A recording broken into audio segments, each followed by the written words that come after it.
छैन त्यसको लागि म काम गर्नेछु मेचीदेखि महाकालीसम्म पुग्नेछु मेरो एजेन्डै हो त्यसले गर्दाखेरि मैले मेरो नारा छ यहाँ मेरो नारा छ यो आत्मनिर्भर पत्रकारिताका लागि डिजिटल मिडिया सबैलाई डिजिटल मिडियामा केन्द्रित गर्नको लागि सन्तोष देउजा मैले सबैलाई डिजिटल मिडियामा केन्द्रित गर्छु र मूलत मैले भनेको पलायन हुनबाट म चाहिँ बचाउँछु यो मिडियाबाट पेसाबाट पलायन हुनबाट म बचाउँछु हाम्रा नेताहरूले खालि कतिवटा सुन्नुहोस् है हाम्रा नेताहरूले अब त्यो पुरानो धारबाट जसले मिडिया चलाइरहेछ अब उनीहरूलाई फेसबुकमा युट्युबमा जोडेर के भन्नु डिजिटल मिडिया भने त्यसरी पैसा कमाउने गराउनुहुन्छ त सबैलाई म भन्दैछु कतिकै पैसा कमाउने गराउनुहुन्छ मैले भन्दैछु पैसा कमाउने कि अरूलाई पनि पैसा कमाउने गराउने मैले भन्दैछु साथीहरू एउटा कुरा हामीले साङ्गठनिक प्रतिवेदनमा के सुन्यो एउटा हिजो विषय सुन्नुहोस् है गम्भीर छ विषय यतिवटा एफएम रेडियो बन्द भयो यतिवटा पत्रिका बन्द भयो यतिवटा अनलाइन पोर्टल बन्द भयो भन्ने कुरा हामीले सुन्यो प्रतिवेदन तर यो बन्द हुन नदिनको हामीले के गर्नुपर्छ भन्ने कुरा सुनेन किनभने एजेन्डा सहित आएको छु म मेरो एजेन्डा यो छ कि मैले आत्मनिर्भर अब भने हामी बाँच्नुपर्छ हामी बाँचेपछि मात्रै पत्रकारिता बाँच्छ हाम्रो सङ्गठन बाँच्छ र पलायन हुनबाट म चाहिँ रोक्छु र सबैलाई मैले चाहिँ अहिलेको यो जुन ट्रेन्ड छ यो सबैलाई म डिजिटल मिडियामा म चाहिँ केन्द्रित गर्छु र सबैलाई नेपालमै बसेर कम्तीमा नेपालमा बसेर विदेशमा भन्दा पनि राम्रो म आर्थिक रेभिन्यू चाहिँ म चाहिँ गरेर आर्थिक समृद्धिको बाटोमा म सारा साथीहरूलाई लानको लागि मैले मेरो मिसन भिजन छ म मेचीदेखि महाकालीसम्म 77 जिल्लामा माओवादी समर्थित पत्रकार साथीहरूको लागि अब कुनै कम्पनीमा गएर धाएर चाहिँ विज्ञापन माग्नुपर्ने अवस्था होइन पैसा नभएर चाहिँ बिखर्ची हुनुपर्ने अवस्था यो हुन दिन्न म सुरुमा चाहिँ म यसलाई काम गर्छु र त्यसपछि पार्टी नेतृत्वलाई डिजिटल मिडियाका मार्फतबाट स्थापित गर्न लागि म मूलत रूपमा काम गर्नेछु भन्ने प्रतिबद्धता जनाउन चाहन्छु यो चिज ठिक लाग्छ भने किनभने अहिलेसम्म खालि हामीसँग एजेन्डा भनेको भएन खालि मलाई भोट दिनु अहिले हामी देखिरहेका छौँ नेताका शीर्ष नेताका घरमा गएर चाकरी गरेर चाहिँ यहाँ तपाईँको चाहिँ पद पाइराखेका छन् तर म त्यो गर्न चाहन्न तपाईँले मलाई स्वतःस्फूर्त रूपमा यदि मत दिएर जिताउन चाहन्छु म तपाईँहरूको लागि काम गर्न चाहन्छु तपाईँलाई एउटा मिनिमम पनि आज म भन्छु तपाईँलाई म मिनिमम पनि महिनामा धेरै भन्दिनँ म महिनामा 2 देखि 3 लाख रुपियाँ प्रति मैले अहिले भोजातले मैले जुन सोधे प्रश्न 2 देखि 3 लाखसम्म नेपालले कमाउने अवस्थामा बनाउन सक्छु त्यसको लागि म काम गर्छु सबैले कतिपयलाई थाहा छैन कसरी यो डिजिटल मिडियामा काम गर्ने खालि अनलाइन पोर्टल खुला छ थाहा छैन यसको भनेको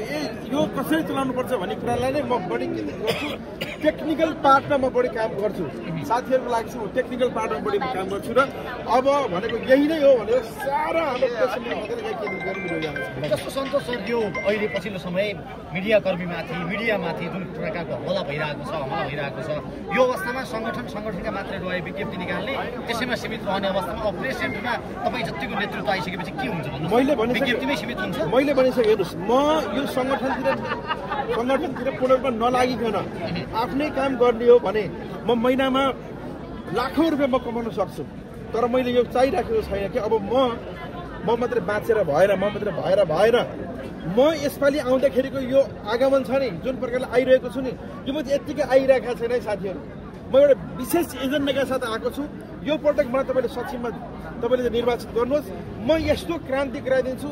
यस्तो सबै साथीहरूलाई चाहिँ बाँच्ने आधार मैले भनिहालेँ एटलिस्ट म पलायन हुनबाट म रोक्छु पहिलो मेरो एजेन्डा भनेको यो हो र दोस्रो भनेको तपाईँले भने जस्तै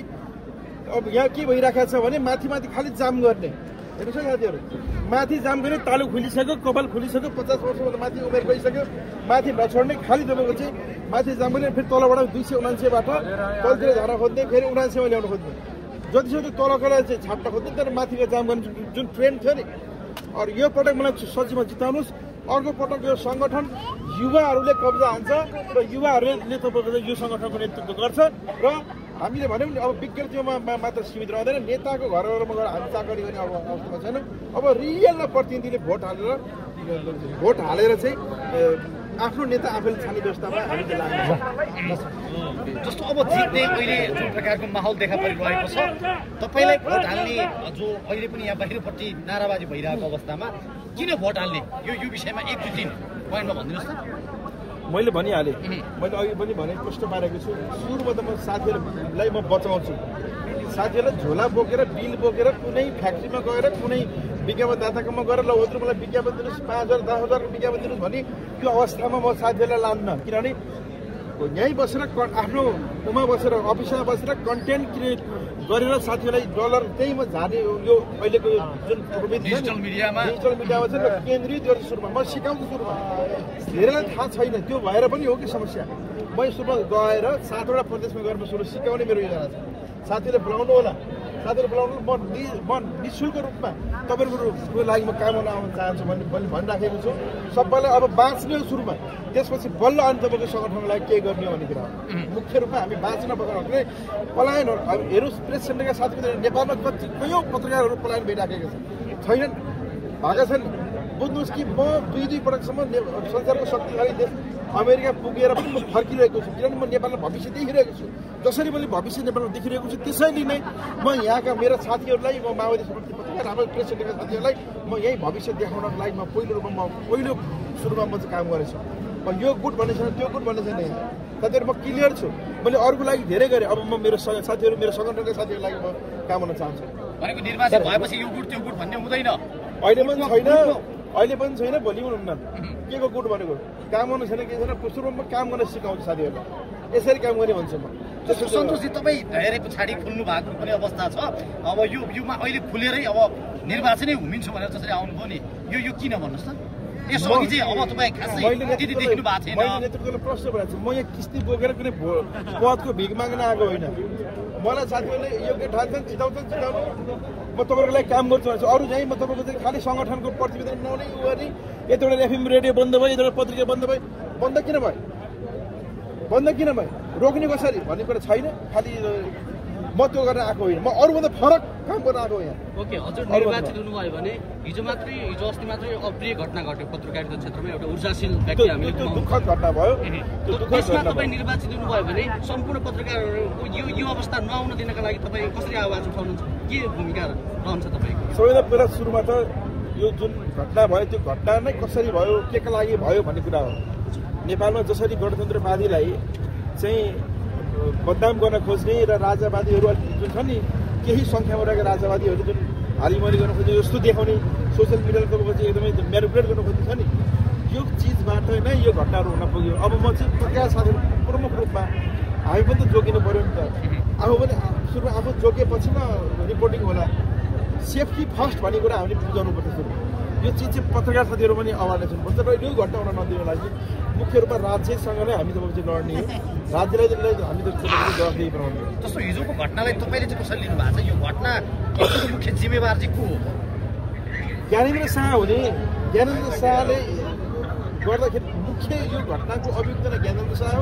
त्यसपछि यसका कमान्डर दुर्गाप्रसाद हुन् त्यसपछि लगायतका अहिले जो समातिएका छन् तपाईँको रविन्द्र मित्र लगायत धवल शमशेरहरू राप्रपाका सारा छन् यिनीहरूलाई पाता कसरी खोज्नुपर्छ भन्छ तर सरकार हो भन्छ उहाँहरू त सरकारकै कारणले हो यो सबै जिम्मा सरकारले लिनुपर्छ यस्ता अराजकहरूलाई तह लगाउनुपर्छ सरकारले तह लगाउनुपर्छ सरकारले कडा कारवाही गर्नुपर्छ जस्तो राजालाई नै 7,93,000 जरिमाना तिराइदिनु भयो बालेन शाहले राजा जस्तोलाई तिराउने अवस्था आइसक्यो त्यसो भए यो प्रश्न गलत छ उनी राजा होइन उनी पूर्व राजा हुन् सच्याउनु यो देशमा कोही राजा छ पूर्व पश्चिम भन्ने हुँदैन भन्नुहुन्छ उहाँहरू त राजा भनेको एउटै हुन्छ पूर्व पश्चिम हुँदैन